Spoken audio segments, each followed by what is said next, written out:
جاتے ہوئے رمضان کے ان لمحوں کی ایک خوبصورت دعا۔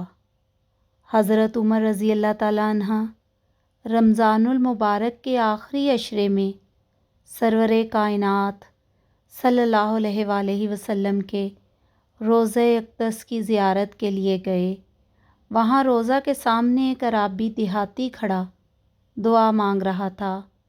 حضرت عمر رضی اللہ تعالیٰ عنہ اس کے پیچھے خاموش کھڑے ہو گئے۔ وہ عرابی یہ دعا مانگ رہا تھا، اے میرے رب، یہ آپ کے حبیب صلی اللہ علیہ وآلہ وسلم ہیں۔ میں آپ کا بندہ غلام ہوں اور شیطان آپ کا دشمن ہے۔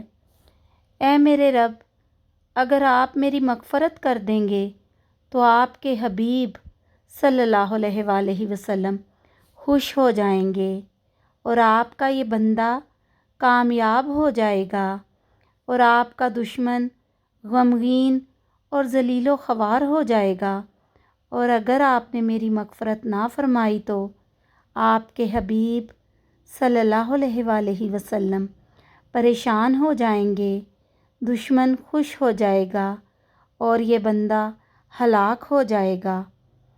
آپ بہت کرم اور عزت و شرف والے اس بات سے بہت بلند و بالا ہیں کہ آپ اپنے حبیب صلی اللہ علیہ وآلہ وسلم کو پریشان، اپنے دشمن کو خوش اور اپنے بندے کو ہلاک کر دیں۔ اے میرے اللہ، شرفائے عرب کا دستور ہے کہ جب ان میں سے کسی سردار کا انتقال ہو جاتا ہے تو اس کی قبر پر اس کے تمام غلاموں کو آزاد کر دیا جاتا ہے، اور یہ تو تمام جہانوں کے سردار کی قبر مبارک ہے۔ مجھے ان کی قبر مبارک پر جہنم کی آگ سے آزاد فرما۔